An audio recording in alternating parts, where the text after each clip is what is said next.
What is going on, everybody? AHS Rules back again with another video, and we're here for another Ring of Honor TV review.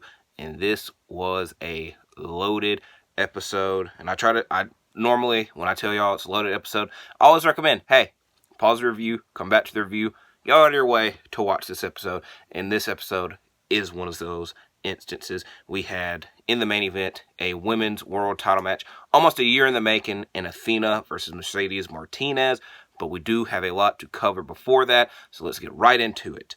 And before the review portion, we have some Ring of Honor related news. The first thing being, we have new Ring of Honor 6-man tag team champions as the Mogul Embassy's Gates of Agony and Brian Cage reclaimed their 6-man tag titles after they defeated the Young Bucks and Hangman Page on Dynamite this past week. Now, I do have a couple problems with this. A, when Final Battle was announced, my initial concern was when you look at this pay-per-view poster, the poster is literally all the champions in Ring of Honor. In the front and center is the Young Bucks and Hangman Page, who never made an appearance on Ring of Honor television as the tag team champions. I did not double check it, but I'm pretty sure prior to this defense, they only defended it once, and it was the week prior against the Hardy Boys and Isaiah Cassidy, Brothers A. And now, they've updated the pay-per-view poster in the episode when they show the commercial for Final Battle, and now the Mogul Embassy are back as the champions. So, when a Final Battle was initially announced, I talked about it a couple weeks ago, I was like, I have my doubts that some of these people on this poster will compete on this show, and now I firmly believe that. Problem B is Mogul Embassy just had a title reign with it, and it was a good reign. It was an enjoyable reign. I don't think there's a Mogul Embassy match that I didn't enjoy. I just don't want it to be the same thing where we get random tag team and random single competitor put together to challenge the Mogul Embassy, and then they just get squashed, and then there's nothing out. I want some stories with the 6-man tag team titles now, because normally it was just Mogul Embassy beat whoever. So hopefully, if this title reign, there's a bit of change, but if that is the case, I would take these complaints back, but we shall see. Next note, another title note. I don't remember if I talked about this last week, but I'll quickly mention it.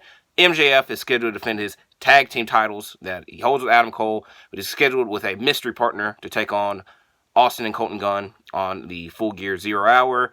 I think I mentioned that last week. I don't remember completely. Last note, another big title note. Samoa Joe is now the longest reigning television champion at 568 days, which beats Jay Lethal's second TV title reign at 567 days. Joe defended his television title last week on Collision against Rhett Titus, who is a former Ring of Honor television champion on his own. And Samoa Joe, by the way, also is still the longest reigning world heavyweight champion at 645 days. So congratulations to Samoa Joe, now the longest reigning world heavyweight and television champion, solidifying a reason why he was one of the first members of the Ring of Honor Hall of Fame. And hopefully they did not forget about this ROH Hall of Fame and they add more people to it. I just want to make note of that. So now we get onto the review, and it kicks off with Stokely Hathaway, who is backstage at Dynamite, and he mentions that we will not be seeing Eddie Kingston tonight on Ring of Honor. We didn't see him on Dynamite, we won't see him on Rampage, and we won't see him on Collision this week, as he was suspended for putting his hands on Stokely Hathaway and then continually threatened to beat his ass. And I'll go ahead and mention it now. Way later in the show, Sanjay Dutt cuts a backstage segment in which he talks about how Eddie Kingston lost to Jeff Jarrett a couple weeks ago, and that Jay Lethal should get a world title match out of it, and he confronts Stokely Hathaway, and Stokely Hathaway would not confirm or deny if Jay Lethal will be getting that Ring of Honor world title shot, so that will be a developing story we need to see in the coming weeks. Now we get on to the in-ring action. The first matchup is Christopher Daniels and Matt Sydal versus The Righteous. Daniels and Dutch start the match off, but they quickly tag out with Sydal and Daniels double-teaming Vincent, and then The Righteous double-teaming Sydal. Daniels gets tagged in, hitting STOs on both Dutch and Vincent, but The Righteous win the matchup with the Autumn Sunshine, which is an assisted cutter. And I will say this, big Christopher Daniels fan. I've watched him nearly my entire wrestling adventures, which is almost 20 plus years now. I don't know why the hell he cannot get a win. Every time he's on ROH, he freaking loses. It bothers the hell out of me. but the Righteous win this matchup. Next, we get Robin Renegade versus Legit Layla Hirsch. Charlotte distracts Hirsch on the outside, which Hirsch has a comeback, wants to get back in the ring, and hits a Chaos Theory, and then wins the match with an armbar. Both Renegades attack Hirsch after the matchup, but Rachel Ellering quickly makes the save, and she tries to see if she can get a handshake from Hirsch, but Hirsch blows her off and leaves. Next, we get Lee Moriarty versus Darius Martin, which is a rematch from last week, and it was a very good matchup. Back and forth early as each try to take one another down. Moriarty targets the arm of Martin after he kicks it. There's back and forth punch exchange after this, which leads to Martin hitting a bulldog kick combo. Moriarty hits a hammerlock neckbreaker for a 2 count, and then he tries locking in the Border City stretch, but Martin rolls him up after this. Moriarty then hits an uppercut that is reversed into a German suplex, with Martin following that up with a frog splash to win the matchup and get redemption for last week. Next matchup is Josh Woods versus Ethan Page. But prior to the match, we have an interview backstage with Lex Nair with Ethan Page, and he is still mad about his winning streak coming to an end against Tony Nese. And he makes a very good point that Tony Nese essentially screwed him out of his winning streak and then did nothing out of it because he lost to Samoa Joe 2 weeks ago on Collision. Or actually, that was at Battle of the Belts, but it was the same night as Collision. But he lost to him quickly, and just like all the momentum that Tony Nese had from breaking his winning streak went out the window and was thrown away, and that he's pissed that he's not facing Tony Nese and that all of his energy that he has towards Tony Nese will go towards Josh Woods tonight.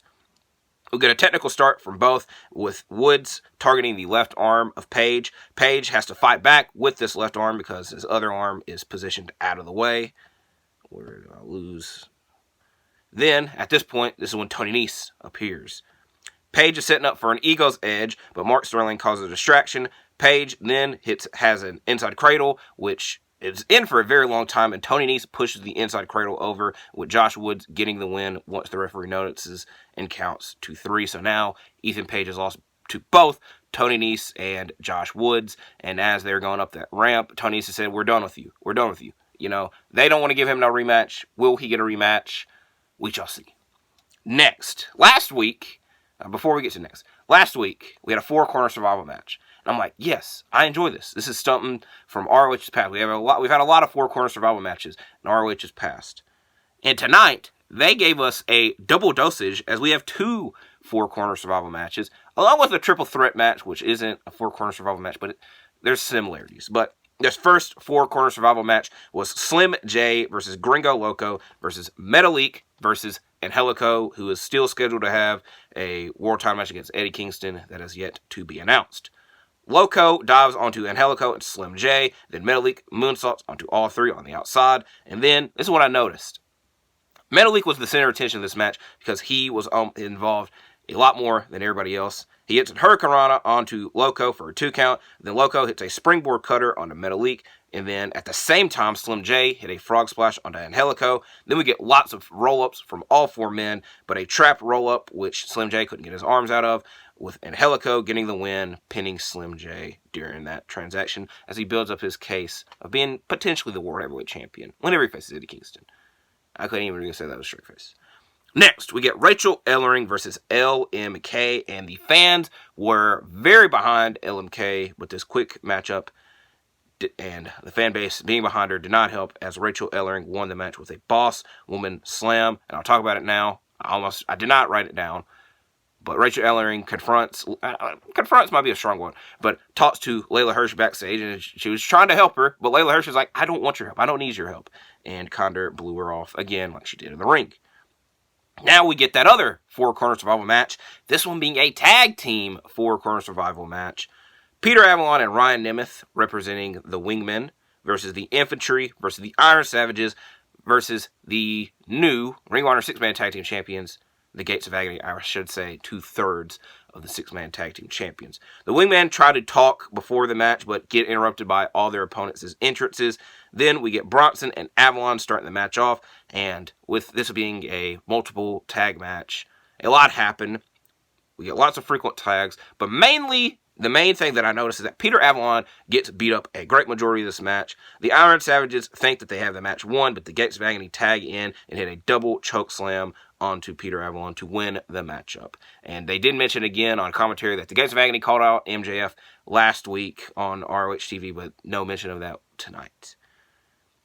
We did get a recap of last week. Mark Briscoe returned on Rampage, interrupted Kip Sabian, who was trashing Philadelphia. And Mark Briscoe has a long tenure with Philadelphia, so he came out to save the day for Philadelphia. So it'll be interesting when we see Mark back on Ring of Honor television. Now, I'll mention this. I didn't notice it. It was a great trend, distraction. But I believe this match this next matchup was taped before Dynamite. I might be wrong. I might not be. I think, commentary Chris was like, I told you we're going to have that match here. It was a triple threat matchup. Nick Comoroto versus Lee Johnson versus Action Andretti. The location of the match didn't really matter, but I just noticed it was something weird, but it was kind of not fully talked about. Both target Comoroto early on, but he was able to impressively press slam Johnson while also giving a DDT to Andretti. Then we get a Yushi Garoshi onto Andretti. Both, again, target Comoroto as Lee Johnson hits a springboard forearm and Andretti hits a springboard dropkick, which leads to him winning the matchup with a roll-up. I have no clue where Lee Johnson was during this point, but Shane Taylor was watching the matchup on the monitor backstage, we guess scouting Lee Johnson, and he seemed disappointed with Action Andretti picking up the victory. Next, we get Charlotte Renegade versus Kiera Hogan. Hogan is dominated until she is able to hit some hip attacks in the corner. Then Charlotte has a pinfall with her feet on the ropes, but it did not help as Hogan gets up and wins with Face the Music. Next, we get an 8-man tag team matchup. The Workhorsemen, Cole Carter, and Griff Garrison versus Gravity, Dalton Castle, and the Boys. And for the night, Gravity was a temporary boy as he had one of the Boys' masks on over his mask. Gravity and Henry start the match off, but Brent of the Boys tags in and is stuck in the opposing team's corner for a long period of time. And then he was able to tag in Gravity, which I found a bit funny because he had two other partners who had not been in the match yet, but he tagged Gravity back in, who then eventually tags in Dalton Castle, comes in a house of fire to save the day, and tosses out each of the boys to the outside, and then he wants to toss Gravity to the outside. Gravity wants to be tossed to the outside, but that is stopped. But it does eventually happen, and then Castle wins the match for his team once he gets a bangarang on J.D. Drake, which is always, I'm pretty sure that's not the first time that's happened, but it's always impressive to see that take place. And now we get to our main event, Women's World Title match, Athena versus Mercedes Martinez. Last year at Final Battle, Mercedes Martinez lost to Athena, and Athena started this long reign as the Women's Champion. Has been a very good reign. And then last week on ROH, Billy Starks and Athena lost to Mercedes Martinez and Diamante in a tornado tag match, with Athena telling Billy Starks off, saying that she's trash, and a lot of other things. And now she has to worry about defending her championship against Mercedes Martinez. And here we go. We got to, I'm not going to spoil the matchup for you, but we got a full page of notes for this one. Forearm from Athena to start the match. And Athena, this was very funny and unexpected, but there's a fan in the front row that has a sign up, and Athena rips it up, and it ended up being Mercedes Martinez's sister, which normally when there's a family member in the crowd, they highlight it. They're like, oh, here, it was just oh, this is Mercedes Martinez's sister. And then she takes the sign and rips it up. Athena flips out of a Martinez suplex attempt off the top rope, following up with kicks. Athena then follows this up with a bottom rope tope suicida. Then Martinez throws Athena around the timekeeper's area, which sets up Athena to hit a suplex off of the guardrail onto the outside. Both exchange forearms once back in the ring. Athena then attempts O-face, but Diamante causes a distraction, which sets Martinez up to hit the OG drop for a 2 count. Then Martinez attempts the Brass City Stretch, or Border. Is Brass or Border? I'm pretty sure it's Brass City Stretch, with Athena biting her way out of it, which Caprice Coleman mentioned on commentary that she did the same thing at last year's Final Battle. Athena then is able to hit O-face, but Diamante gets on the apron and then is tossed to the outside. And then Athena takes the padding off of the turnbuckle and gets kicked right into it. And then this leads to Martinez and a Fisher woman suplex for a surprising 2 count. Normally, when someone is pushed to an unpadded turnbuckle, that's the end of the match. But Athena powered out of it to kick out. Then Martinez gets hit with the title once she is pushed through the ropes by a mysterious hooded figure, and then Athena wins this matchup with hitting the wig splitter. And then we noticed that the hooded figure takes the hood off. It ended up being Billie Starkz, with Athena retaining her Women's World Championship, and her and Billie Starkz have a face-off to end the episode. Now, I remember seeing this on X/Twitter. I always call it X just to be an asshole, but on Twitter, and we had an emergency meeting for the minions. I believe they call them I'm trying to think. Emergency. They call them MEMS, but I don't know what it stands for. I know it's Minion Emergency Meeting, I guess, what it would be.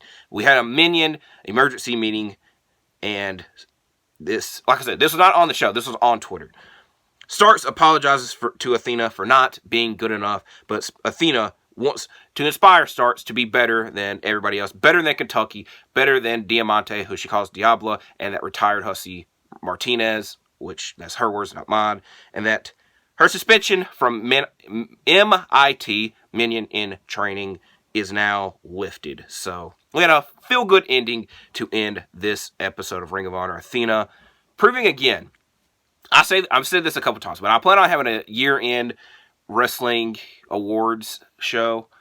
I'm fairly certain Athena is going to be high up there, winning Women's Wrestler of the Year. Again, proving that again. So, like I said, there's a very good episode of Ring of Honor. A lot took place, and I'm always interested to see what happens next week, because off the top of my head, I'm 99% sure nothing was announced for next week. So, it'll be a surprise once that happens. So, yeah. I'll also say this. I'm wearing this hoodie now. You'll see this hoodie in an hour or so now, because I'm doing a rare double upload. I don't like double uploading, but I'm going to do my Crown Jewel predictions right after this video. So check that out. Stay safe. Have a great weekend. Thank you for watching. Like and subscribe. I'll see you in the next video, which I just told you what the next video is.